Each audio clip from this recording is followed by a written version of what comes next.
안녕하세요. 반갑습니다. 한 주간 잘 지내셨지요?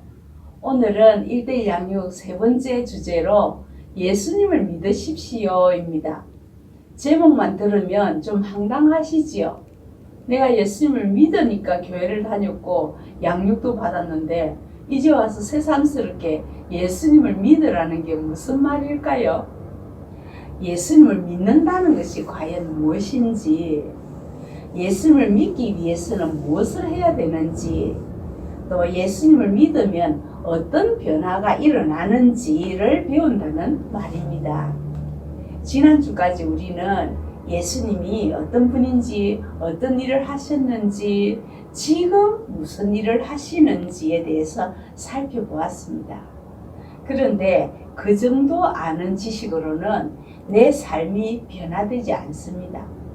주변에 별로 영향을 끼치지도 못합니다. 예수님의 능력을 체험하고 그의 권세를 실감해야 됩니다.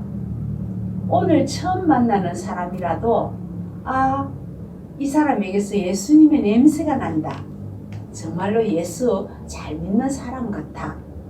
이런 인정을 받는 것 쉽지 않지만은 예수님을 믿으면 당연한 결과입니다. 먼저 예수님을 믿는다는 것이 과연 무엇일까요? 요한복음 1장 12절에 보면 영접하는 자, 곧 그 이름을 믿는 자들에게는 하나님의 자녀가 되는 권세를 주셨으니 라고 했습니다. 믿음의 첫 걸음은 예수님을 내 마음속에 영접하는 것입니다. 영접이 무엇일까요? 자리를 내어드리는 것입니다. 어서 오십시오 하면서 손님을 맞이했다면 손님이 앉을 자리를 내어드려야 되는데, 이 집은 내가 주인이니까, 내 인생은 내 거니까 하면서 여전히 자리 보존하고 있다면 그 집에는 잠시라도 머물 수가 없겠지요.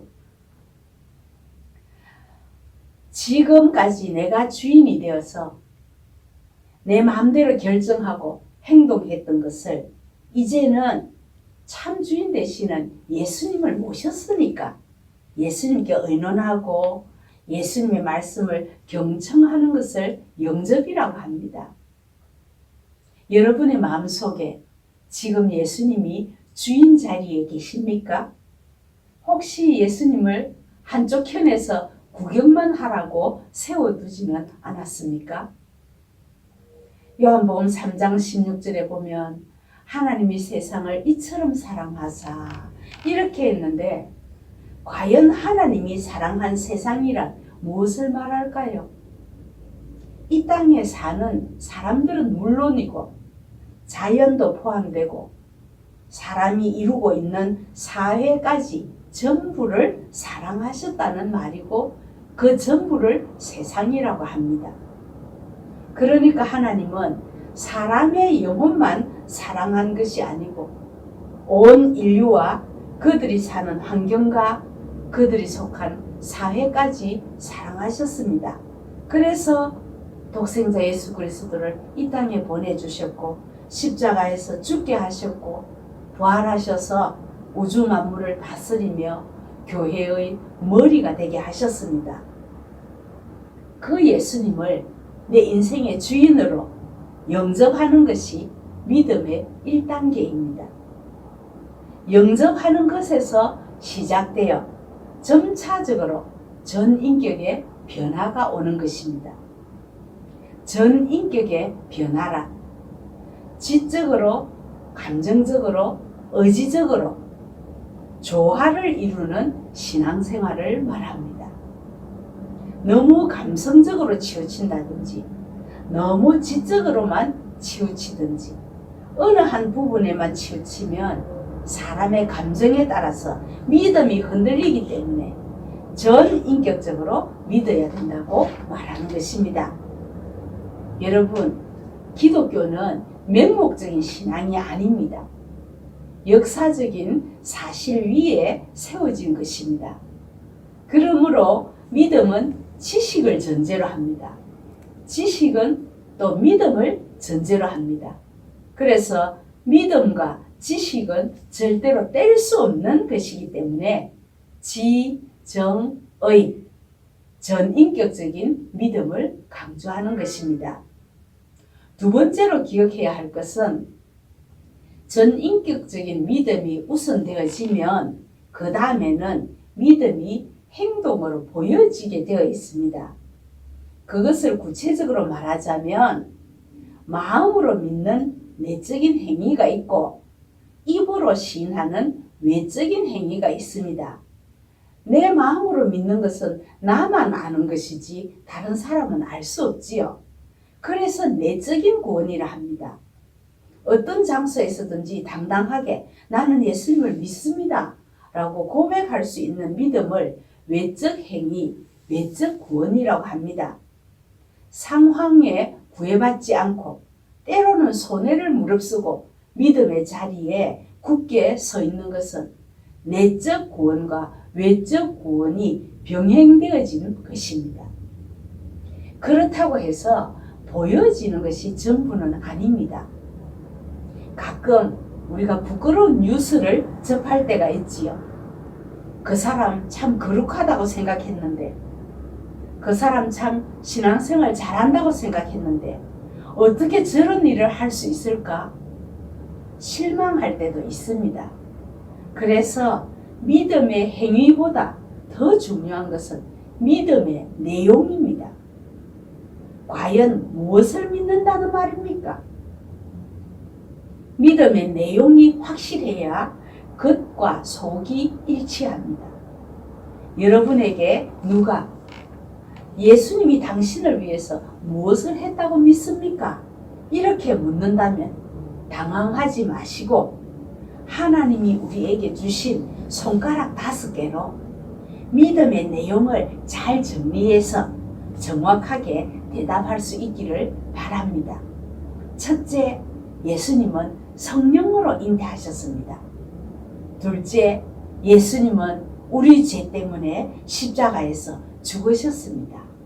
셋째, 예수님은 장사된 지 사흘 만에 다시 살아나셨습니다.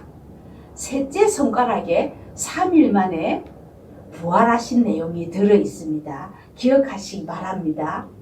넷째, 예수님은 하늘로 승천하셨습니다.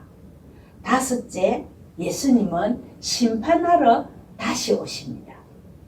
이렇게 5손가락으로 믿음의 내용을 잘 정리해서 자신 있게 답할 수 있기를 바랍니다.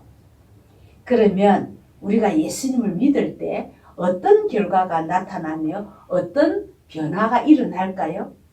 요한복음 5장 24절에 보면 내가 진실로 진실로 너희에게 이르노니 내 말을 듣고 또 나 보내신 이를 믿는 자는 영생을 얻었고 심판에 이르지 아니하나니 사망에서 생명으로 옮겼느니라 했습니다.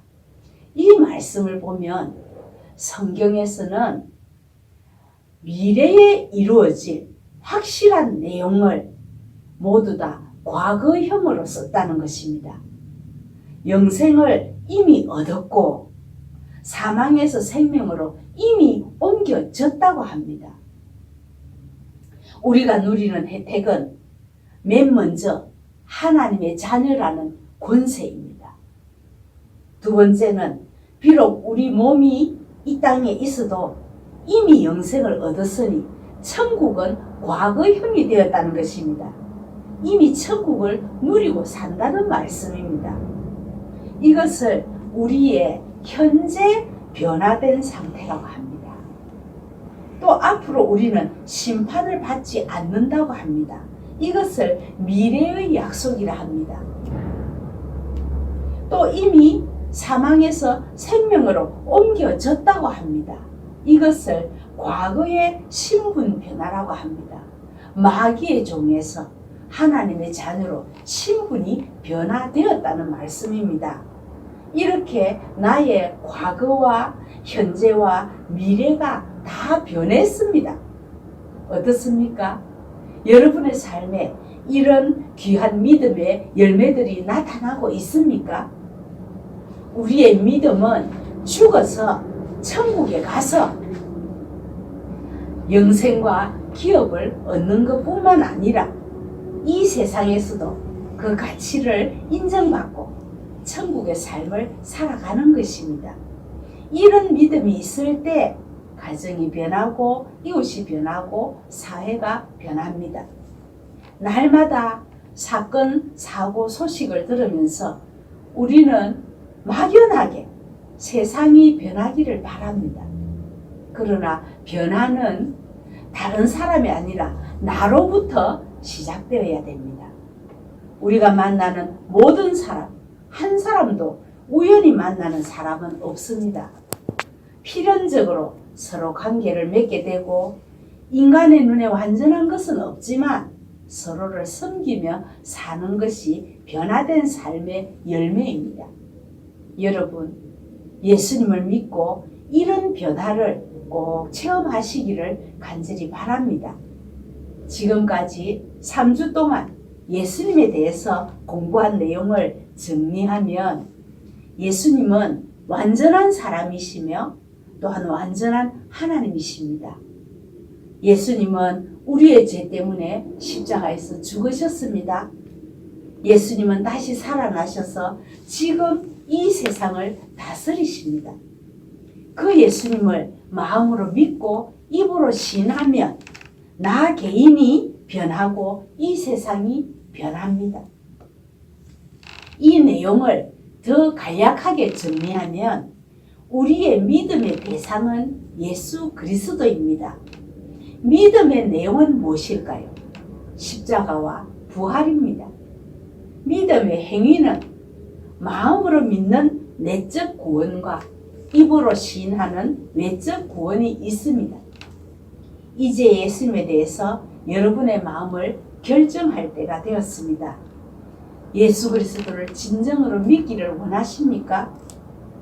여러분의 삶의 구세주로 인생의 주인으로 초청하기를 진정으로 원하십니까? 그렇다면 조용히 성령을 의지하시고 저와 같이 영접 기도를 따라 하도록 하겠습니다. 사랑의 하나님, 저는 죄인입니다. 저를 용서해 주신 은혜를 감사합니다. 예수님의 죽으심이 바로 저를 위한 것임을 이 시간 분명히 믿습니다. 이제 죄로부터 얽매였던 지난 생활을 회개하고 마음을 바꾸어 하나님께 돌아와서 새로운 생활을 시작하고자 결심합니다. 나의 인생의 주인으로 예수님을 모셔드립니다. 앞으로 주님의 뜻대로 주님이 원하시는 대로 따르며 살도록 도와주시옵소서. 예수님의 이름으로 기도하옵나이다. 아멘. 오늘은 내가 믿는 예수님을 내 입으로 선포하며 믿음을 점검해 보았습니다. 맹목적인 신앙이 아니라 완벽한 말씀의 증거를 붙들고 승리하시기를 바랍니다. 다음 주에 또 뵙겠습니다. 감사합니다.